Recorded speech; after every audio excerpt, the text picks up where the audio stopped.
Donald Trump just banned Canada. Not a tariff, not a threat, a ban.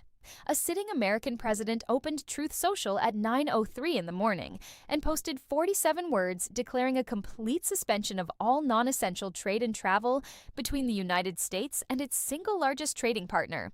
$2 billion in daily commerce. 9 million American jobs directly or indirectly supported. 70 years of integrated economic architecture built through 2 world wars, a Cold War, a global pandemic, and every crisis in between. Gone in a tweet with a 72-hour clock attached. Mark Carney was at a live podium when it happened. A journalist read the tweet aloud into the room. And what Carney did in the next 60 seconds on camera on every major international broadcast feed simultaneously in front of the assembled press corps of Canada, and the world produced a moment so constitutionally precise, so strategically devastating, and so immediately consequential that within 40 minutes the dollar had weakened, gold had risen. 3 G7 finance ministers had called Ottawa, and a Republican Senate committee chairman had gone on record questioning whether the President of the United States had the legal authority to do what he had just announced. What is happening right now is not a trade dispute. It is not a negotiation. It is a live constitutional crisis unfolding in full public view on international television in real time, with consequences radiating outward into every allied capital, every financial market, and every corner of the rules-based international order that the United States spent 70 years building and is now, in the span of a single social media post, actively dismantling. When a prime minister of a G7 nation calmly explains on live television that a presidential tweet has no legal standing under domestic law, international treaty law, or World Trade Organization rules, and financial markets confirm his analysis within 20 minutes, the credibility architecture of American executive power has entered territory it has never been in before. Hit that subscribe button right now, because this is the story that defines what comes next, and you will not want to have missed the coverage. So, what exactly detonated this moment? On March 25th, 2026, at 9:03 a.m. Eastern, Donald Trump posted to Truth Social. The full text read, "Canada has been ripping off the United States for years. Enough. I am hereby announcing a complete ban on all non-essential trade and travel between the United States and Canada effective in 72 hours, unless Canada signs our framework agreement immediately. No more games. America first." 47 words, no statute cited, no emergency declaration filed, no consultation with the Office of the United States Trade Representative, no briefing of the Senate Finance Committee or the House Ways and Means Committee, the 2 congressional bodies whose constitutional authority over trade is explicit and unambiguous. No formal diplomatic transmission to the Canadian Embassy in Washington or the Canadian High Commission. A social media post carrying the identical legal infrastructure of a post about a weekend golf score purporting to suspend the largest bilateral trading relationship in human history. The relationship that has never been interrupted, not by World War II, not by the Korean War, not by Vietnam, not by September 11th, not by the 2008 financial crisis, not by a global pandemic that killed millions. None of those events interrupted U.S.-Canada trade for a single day. A tweet posted on a Tuesday morning was apparently going to accomplish what none of them could. This is not just another political controversy. Canada supplies 60% of American crude oil imports. Canada heats millions of American homes in the Northeast and Midwest with natural gas. Canada powers New York, Vermont, Maine, and Minnesota with hydroelectric electricity delivered under long-term contracts. Canada is the single largest export market for American goods of any nation on Earth. The framework agreement the tweet demanded Canada sign, described by sources familiar with its contents as requiring Canada to surrender independent monetary policy, accept American regulatory standards across 14 industry sectors, and withdraw every pending USMCA dispute panel challenge, was not a negotiating position. It was a demand for capitulation dressed in the language of commerce. And believe me, when a prime minister hears that demand read aloud on live international television and responds the way Mark Carney responded, you know that what comes next is not what the person who sent the tweet expected.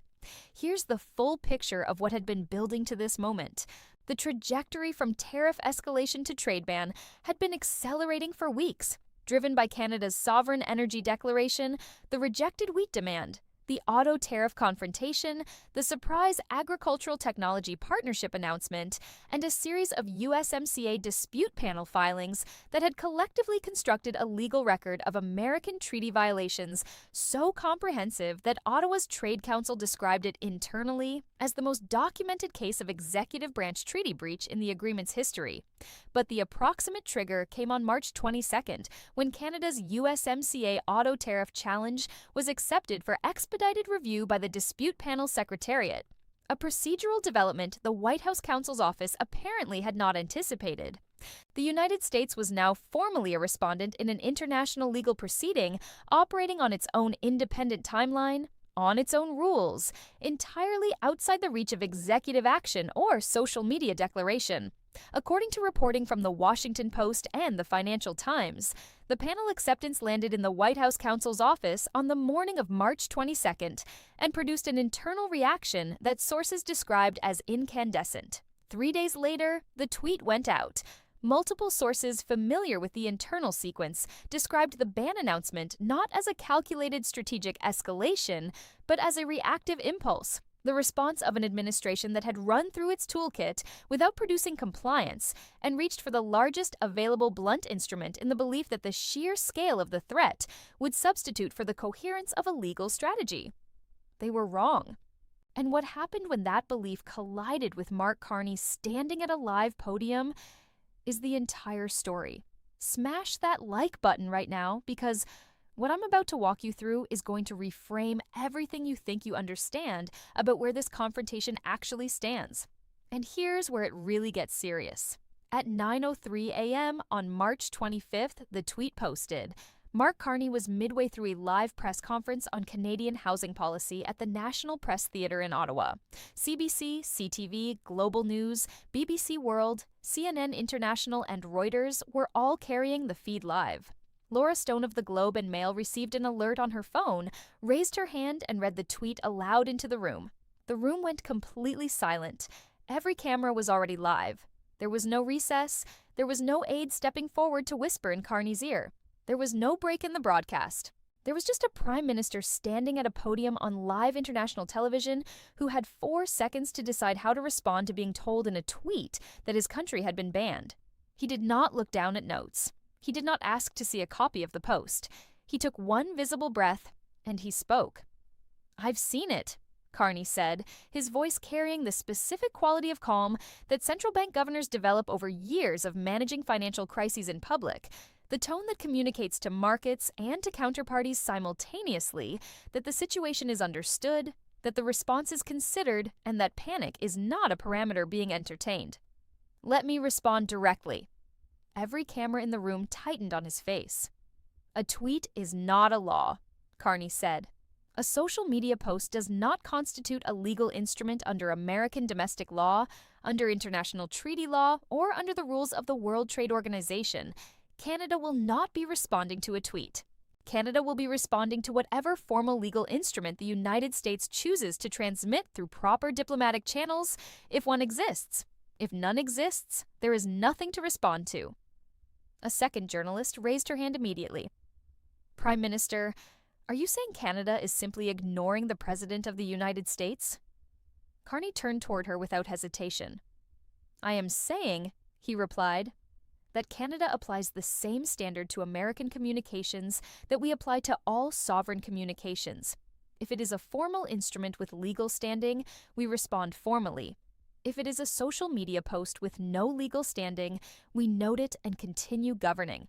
Today, Canada is continuing to govern."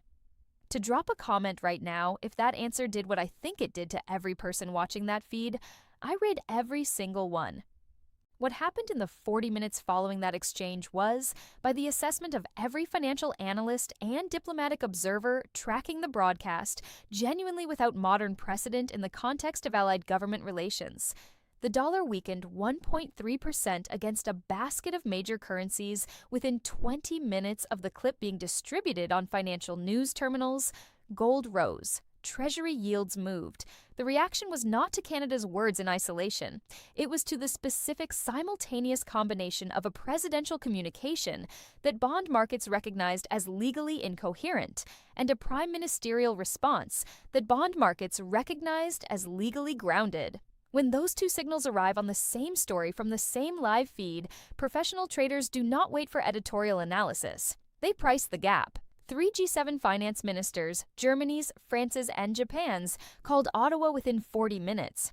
Diplomatic sources familiar with those calls described the message as identical across all three. Canada had the legal high ground, the international community was watching, and the procedural approach Canada had been building through USMCA dispute mechanisms was the correct one. The British Foreign Secretary issued a public statement within the hour describing the tweet as deeply concerning and reaffirming British commitment to the rules-based international trading order. The European Union Trade Commissioner convened an emergency coordination call with counterparts from Japan, South Korea, Australia, and New Zealand before noon. These were not adversaries organizing against America. These were American allies coordinating responses to an American executive action before lunch on the day it was announced. A presidential social media post has no legal effect whatsoever. This is not a political opinion. It is a constitutional fact. A tweet is not an executive order. It is not a presidential proclamation. It is not a national emergency declaration. It is not a formal diplomatic communication. Under American law, trade restrictions of the scope described require either a formal presidential action citing specific statutory authority or an act of Congress. The statutory authorities available for presidential trade action each carry procedural requirements that constrain both the speed and the scope of what the executive branch can do. The International Emergency Economic Powers Act requires a formal declaration of national emergency and a finding that a foreign threat to American national security, foreign policy, or economy exists. Formally declaring Canada a NATO ally, a NORAD partner, a Five Eyes intelligence partner, a national security threat would require a presidential determination so legally aggressive that constitutional scholars described it as certain to face immediate federal court challenge. Section 232 of the Trade Expansion Act had already been deployed and legally challenged. Extending it to a comprehensive trade ban would amplify those challenges exponentially. Section 301 of the Trade Act of 1974 requires an investigation and formal findings process that takes months, not 72 hours. There was no clean statutory vehicle for what the tweet described. What there was a 72-hour clock ticking toward an expiration that the White House counsel's office was scrambling in real time to address. Lawrence Tribe, professor emeritus of constitutional law at Harvard Law School, stated that a trade ban imposed by a social media post citing no statutory authority and no emergency declaration has precisely zero legal effect until converted into a formal instrument. He also noted that Carney's reply was constitutionally accurate in every specific particular. Trump's counter-response came later in another Truth Social post, calling Carney a smug globalist puppet and insisting the ban was legal, while promising additional actions. No new legal detail. No statutory authority cited. The market reaction was immediate again. The dollar weakened further, and gold ticked higher. Traders were no longer even performing the ritual of treating the communications as credible legal instruments. They were pricing them as political noise. This puts the administration in a profound bind. Following through with a formal executive order means choosing a statutory authority that faces immediate court challenge. Not following through confirms publicly what Carney said. The tweet had no legal standing. Either outcome